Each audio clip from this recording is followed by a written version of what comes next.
잠시 함께 기도하도록 하겠습니다. 하나님 아버지, 이 시간 주의 성령으로 저희를 인도하셔서 하나님의 말씀에 집중할 수 있도록 도와주시고 저희가 겸손한 마음으로 주의 말씀에 응답하도록 저희를 도와주옵소서. 예수 그리스도의 이름으로 간절히 기도합니다. 아멘. 자, 오늘부터 12번에 걸쳐서 사무엘상 시리즈를 시작합니다. 새로운 시리즈를 시작할 때마다 항상 이 흥분되는 마음을 갖게 되는데요. 아마 이번에도 하나님께서 이 말씀을 통해서 우리들의 신앙과 우리의 삶을 어떻게 더 풍성하게 하실 것인가에 대한 이런 그 기대가 마음속 깊은 곳에서부터 피어오르는 것 같습니다. 교우 여러분들의 마음에도 그런 같은 마음이 있으시기를 바랍니다. 사무엘상은 지금부터 약 한 3천여 년 전, 그러니까 BC 1000년경이 되겠죠.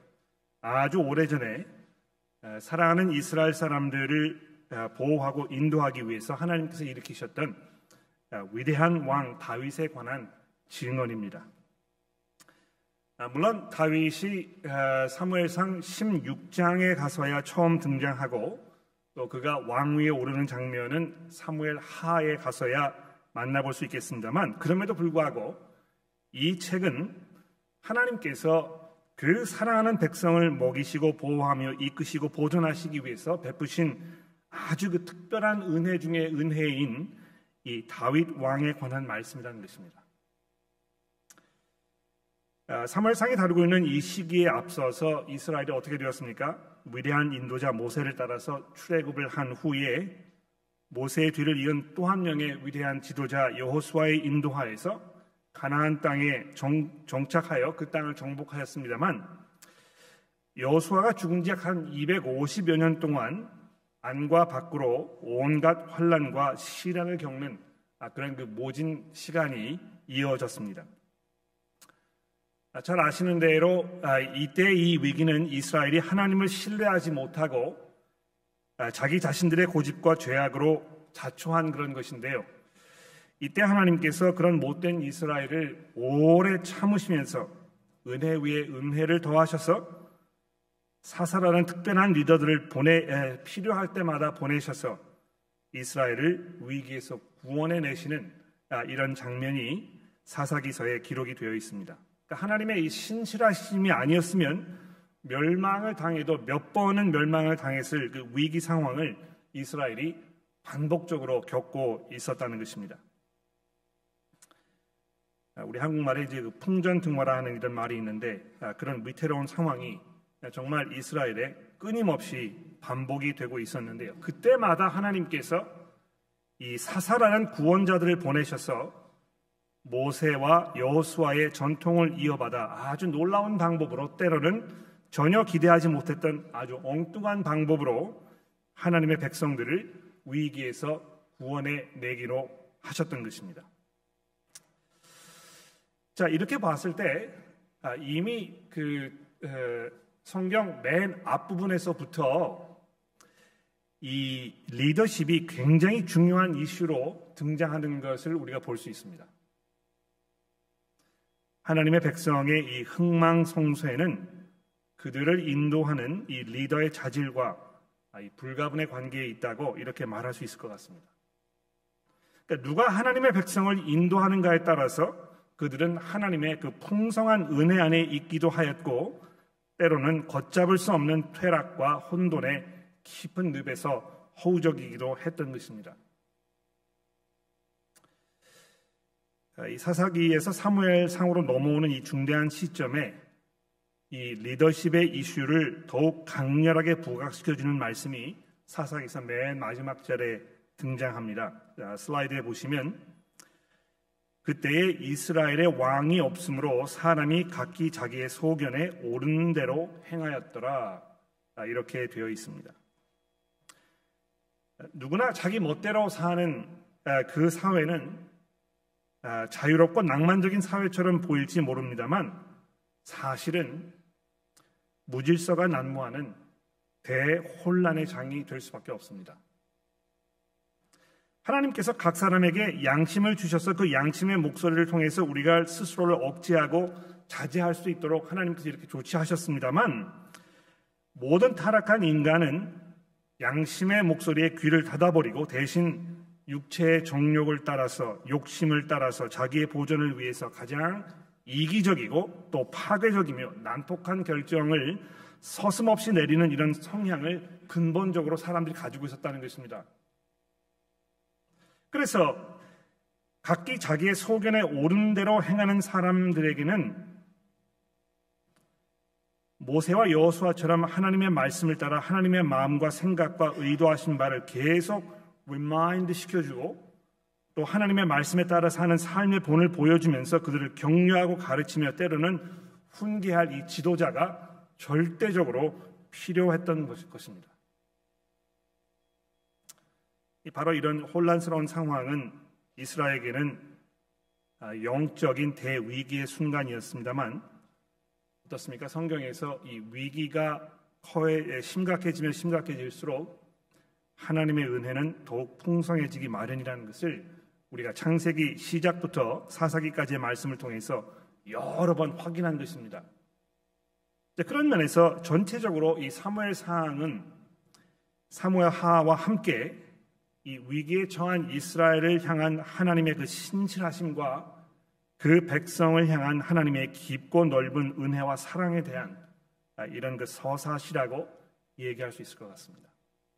그러니까 우리가 이제 성경을 읽을 때, 이 성경 말씀을 읽고 내가 뭘 해야 될 것인가, 내가 어떻게 내 행동을 바꿔야 될 것인가, 내가 뭘 해야 될 것인가, 이제 이런 그 적용점들을 많이 생각하시게 되는데, 물론 내가 어떻게 하나님의 말씀에 올바로 반응할 것인가라는 것이 굉장히 중요한 말씀이기는 합니다만, 어떤 면에서 그것보다 더 중요한 것은 이 말씀이 하나님에 관하여 우리에게 무엇을 가르쳐주고 있는가, 이것을 깊이 생각하는 것이 훨씬 더 중요한 이슈입니다.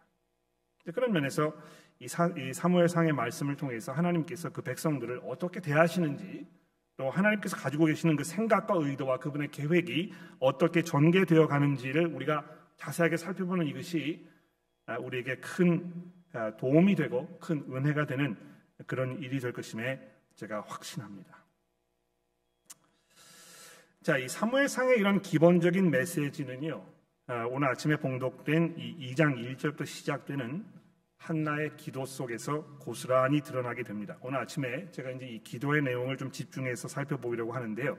여러분 성경을 가지고 계시니까 성경을 찾아서 2장의 말씀, 한나의 기도를 저와 함께 살펴봐 주시기를 바랍니다. 자, 2장 1절에 보시면 한나가 기도하여 이르되 내 마음이 여호와로 말미암아 즐거워하며 내 뿔이 여호와로 말미암아 높아졌으며 내 입이 내 원수들을 향하여 크게 열렸으니 이는 내가 주의 구원으로 말미암아 기뻐함이니이다. 이렇게 되어 있습니다. 우리가 성경을 읽을 때에 너무 급하게 빨리 많은 분량을 읽어 내려가려고 하는 그런 습관에 젖어 있어서 내 앞에 있는 이 구절에 담겨 있는 말씀의 그 파워를 우리가 이 대수롭지 않게 그냥 훅 지나쳐 버리는 경우가 굉장히 빈번합니다. 여러분이 이 성경 구절 오늘 아침 이 본문 말씀을 읽으실 때도 혹시 그런 그 현상이 일어나지 않았는지 제가 좀 염려가 되는데요. 그렇게 하지 말고 이 속도를 확 줄여가지고 마치 이 슬로우 비디오로 영화를 감상하듯이 1절을 다시 한번 살펴봅시다. 한나가 기도하기를 내 마음이 여호와로 말미암아 즐거워하며 이렇게 되어 있습니다. 여러분 이 1장의 내용을 잠시 생각해 보시면 이 기도의 이 첫 문장이 얼마나 놀라운 반전인지 새삼 생선하게 우리에게 다가오는 것입니다.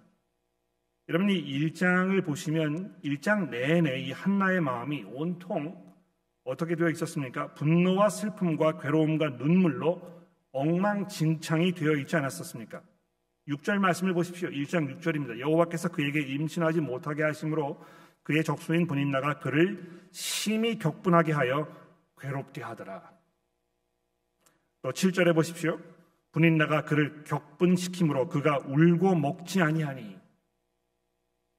또 10절에 보십시오. 한나가 마음이 괴로워서 여호와께 기도하고 통곡하며. 또 15절에 보십시오. 한나가 대답하여 이르되 내 주여 그렇지 아니하니이다. 나는 마음이 슬픈 여자라 포도주나 독주를 마신 것이 아니요 여호와 앞에 내 심정을 통한 것뿐이오니 당신의 여종을 악한 여자로 여기지 마옵소서. 내가 지금까지 말한 것은 나의 원통함과 내 격분됨이 많기 때문이니라. 한나의 이 고통과 그 탄식과 이 슬픔과 이 괴로움이 느껴지십니까? 한나의 이런 고통과 탄식은 마치 애굽에서 종로를 타던 이스라엘 백성들이 그 고된 노역에 지칠 대로 지쳐서 하나님께 울부짖으며 도움의 손길을 요청하던 그런 장면을 연상시킵니다. 그 당시에도 이스라엘에 리더가 없었고 백성은 이 바로라는 폭군의 원치 않는 리더십 아래서 고통당하며 신음하고 있지 않았었습니까? 이 한나의 눈물과 탄식이 한편으로는 지극히 개인적인 슬픔과 그 고통의 표현이었습니다만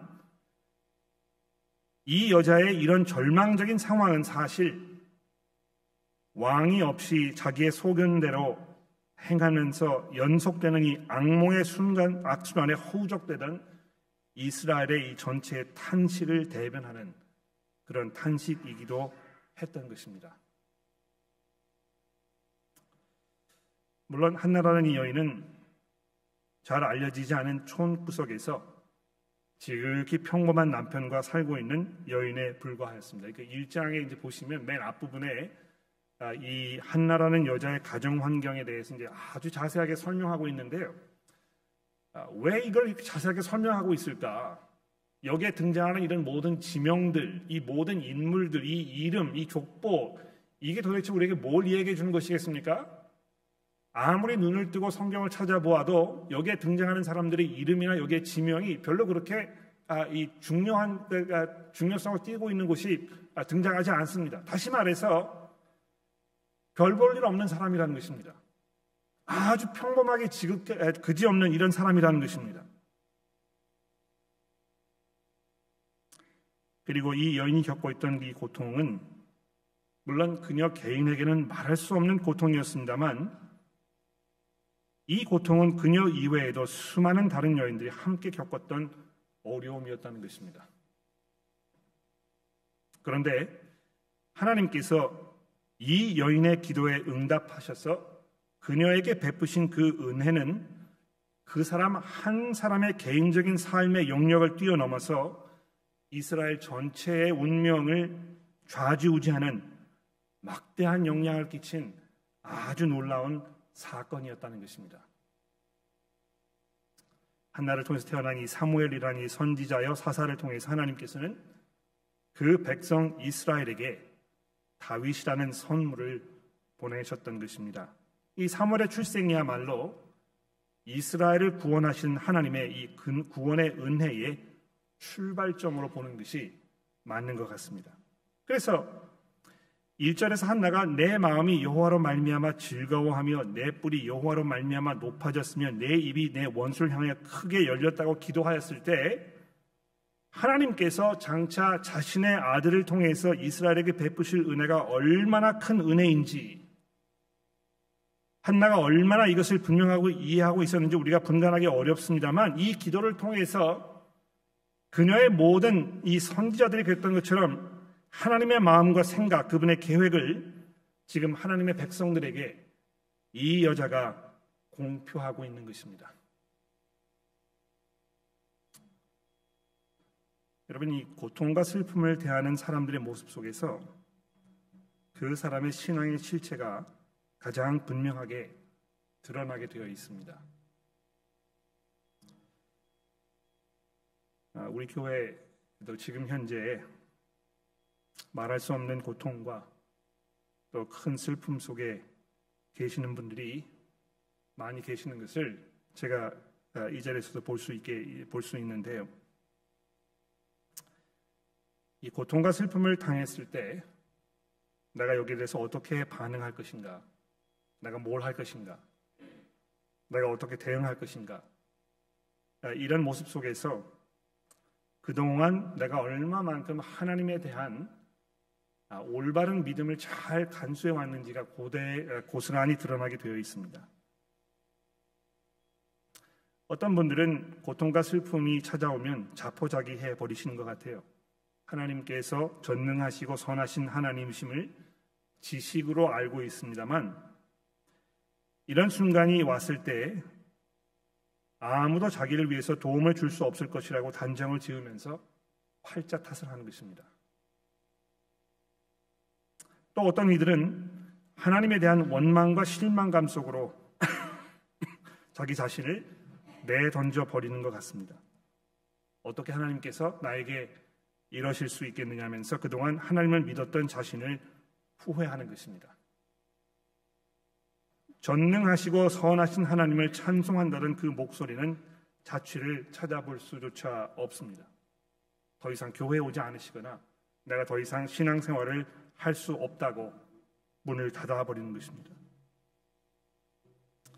그렇게 극단적인 반응까지는 아니더라도 많은 분들이 이 불안과 초조함에 사로잡혀서 어쩔 줄 몰라 하는 이런 모습을 또 종종 보게 되는 것 같습니다. 그런데 이런 모습과 정반대로 한나는 어떻게 하였습니까?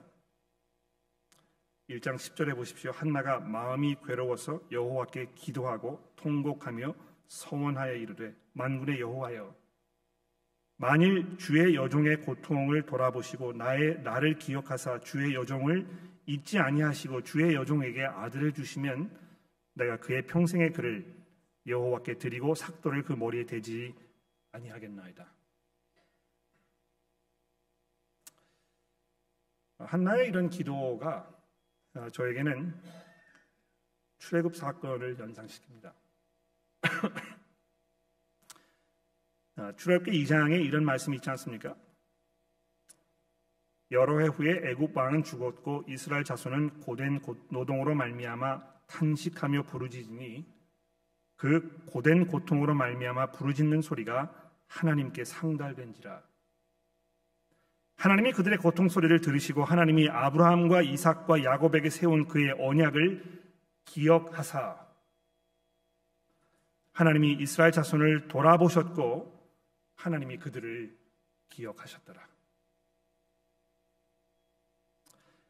마치 하나님께서 고통 중에 있던 이스라엘을 위해서 모세를 세워 놀라운 능력과 기적으로 그 백성을 구원해내셨던 것처럼 또다시 고통 중에 신음하고 있던 이스라엘을 위해서 또 한 명의 놀라운 리더를 통해서 그들을 구원하실 것을 한나가 기대하면서 선지자적 마음으로 한나가 하나님의 이 넘치는 은혜를 기대하였던 것입니다. 특히 이 한나의 기도 2장 3절 마지막 부분에 한나가 여호와 하나님을 지식의 하나님이라고 고백한 부분을 여러분 주목해 보십시오. 한나는 하나님께 자신의 고통을 좀 봐달라고 간구하였습니다. 자신을 기억해 주시고 비록 하나님의 여종에 불과하지만 자신을 잊지 말아달라고 기도하였습니다. 도대체 무엇이 한나로 하여금 이렇게 기도하게 만든 것일까요? 한나는 하나님께서 모든 것을 아시는 하나님이심을 고백하고 있었던 것입니다.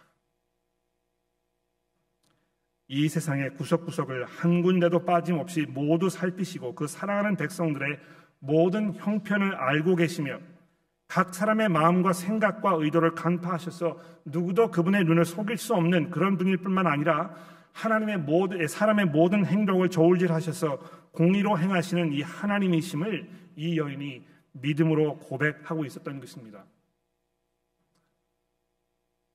정말 보잘것없는 그저 평범한 여인에 불과했던 이 한나가 얼마나 놀라운 믿음 가운데 있었는지, 얼마나 엄청나고 견고하며 단단한 믿음을 가지고 있었는지 우리가 이 기도를 통해서 알 수 있습니다.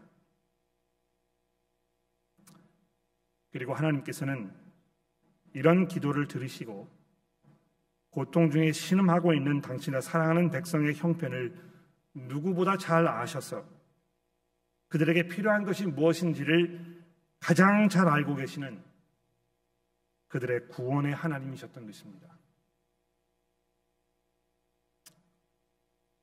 그런데 여러분, 하나님께서 베푸시는 이 구원이 임하였을 때 어떤 일이 벌어질 것이라고 한나가 고백하였는지 4절부터 주목해 보십시오. 용사의 활은 꺾이고 넘어지는 자는 힘으로 띠를 띠도다. 풍족하던 자들은 양식을 위하여 품을 팔고 줄이던 자들은 다시 줄이지 아니하도다. 전에 임신하지 못하던 자는 7을 낳았고 많은 자녀를 둔 자는 쇠약하도다. 그렇습니다, 여러분. 하나님의 구원은요, 넘어지고 굶주리며 임신하지 못하여 말할 수 없는 고통 중에 신음하던 자들에게 찾아올 것이라고 고백하고 있는 것입니다. 마치 자기 자신처럼 정말 절박한 상황에서 하나님 외에는 의지할 곳이 없음을 알고 있는 이들에게, 그래서 눈물로, 애통함으로, 안타까움으로, 절박함으로 하나님 앞에 자기의 자신을 쏟아부으면서 전적으로 하나님께 의지할 수밖에 없는 이 절박한 상황 속에 있는 그들에게 간절하게 필사적으로 온전히 하나님의 도우심을 간구하는 이들에게 베풀어지는 하나님의 은혜가 바로 이 구원의 선물인 것입니다.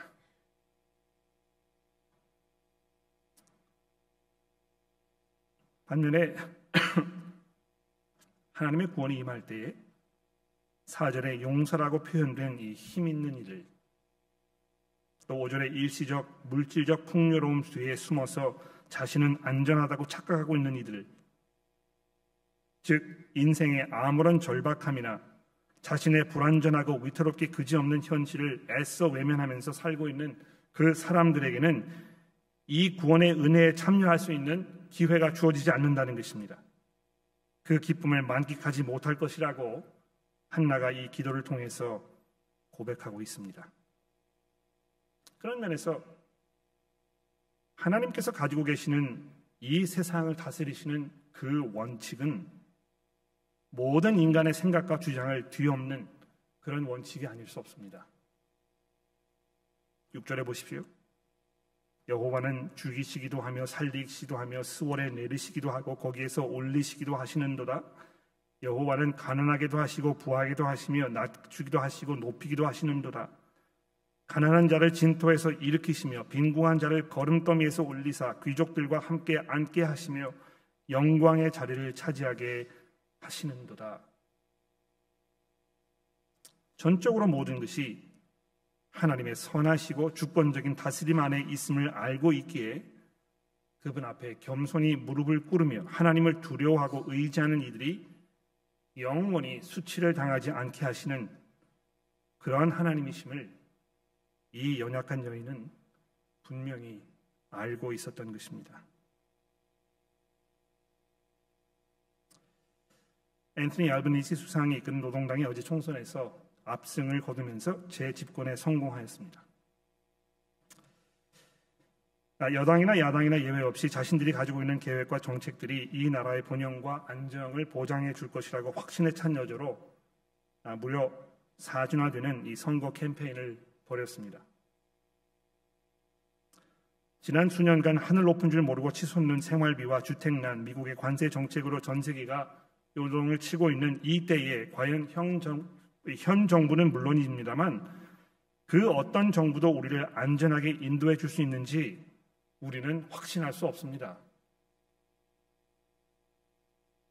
다만 한 가지 분명한 것은 모두들 자신들이 이 상황을 헤쳐갈 힘과 역량이 있다고 자신만만해 합니다만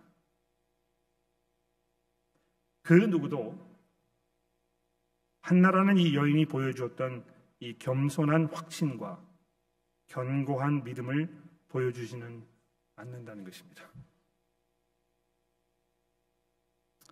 그런데 여러분, 이 한나의 기도에서 가장 놀랍게 보여지고 가장 감동적인 내용은 사실 이 맨 마지막 부분인 이 10절에 담겨 있습니다. 여호와를 대적하는 자는 산산이 깨어질 것이라 하늘에서 우레로 그들을 치시리로다. 여호와께서 땅끝까지 심판을 내리시고. 이 하나님의 심판을 언급하고 있는 이 10절의 앞부분은 우리가 예상한 대로이기 때문에 특별하지 않습니다. 그렇죠? 하나님께서 세상을 심판하실 것이라는 것이 성경의 일관적인 그런 고백 아닙니까? 그런데 그렇게 고백한 후에 맨 마지막 부분에 한나가 뭐라고 기도하고 있습니까? 자기 왕에게 힘을 주시며 자기의 기름 부음 받은 자의 뿔을 높이시리로다. 이 부분은 정말 예상밖에 아닐 수 없습니다. 이미 우리가 알고 있듯이 이 당시 이스라엘에는 왕이 없었고 그 누구도 왕에 대한 아무런 기대나 소망을 두지 않고 있는 그런 상태에 있었습니다.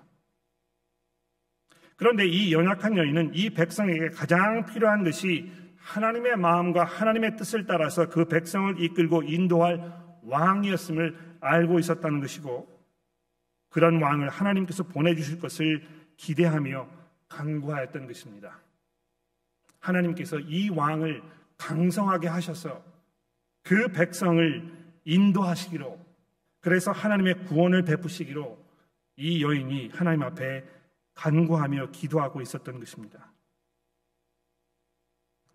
하나님께서 정하신 이 왕, 하나님의 마음에 합당한 특별한 왕이 오시면 이 세상의 모든 원칙과 질서가 무너지고 전혀 새로운 원칙에 의해서 하나님의 백성이 하나님의 은혜를 경험하게 될 것이라고 기대하면서 간구하며 믿음으로 이것을 고백하였던 것입니다.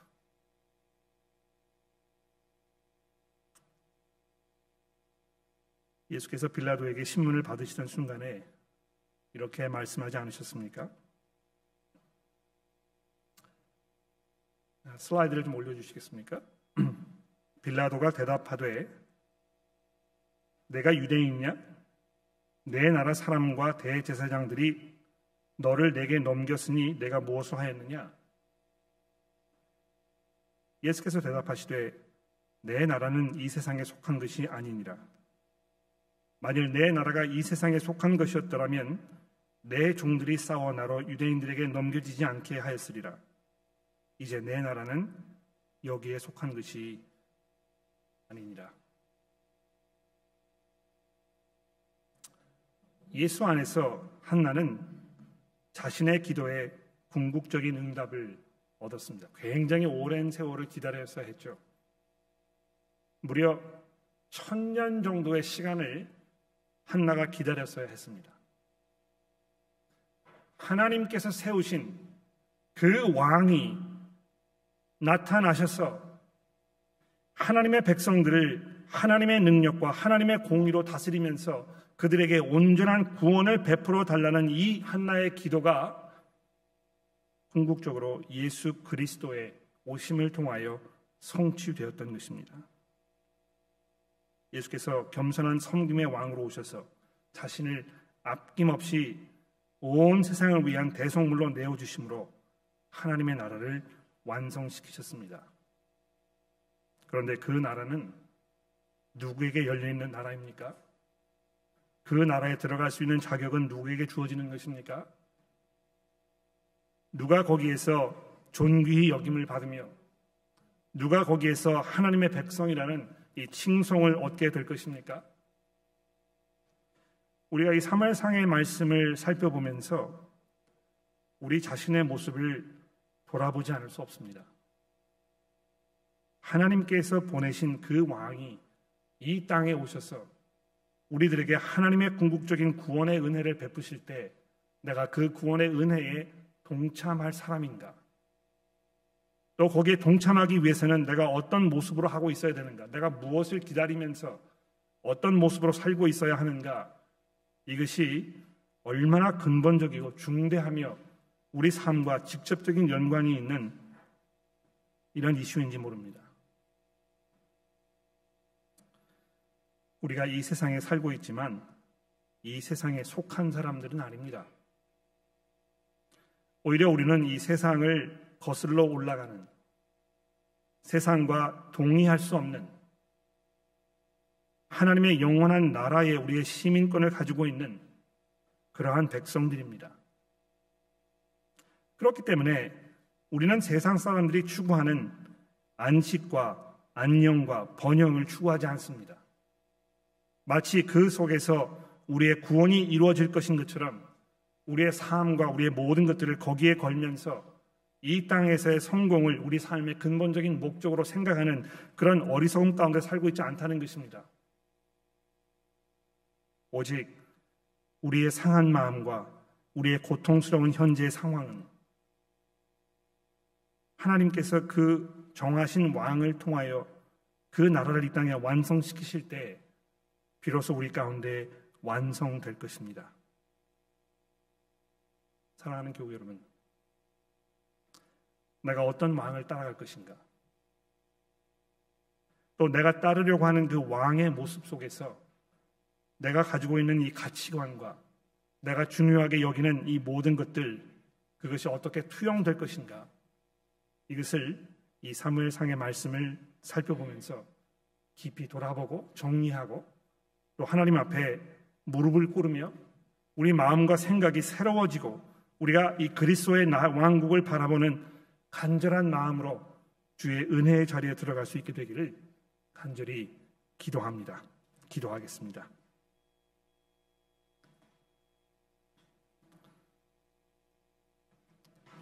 하나님 아버지,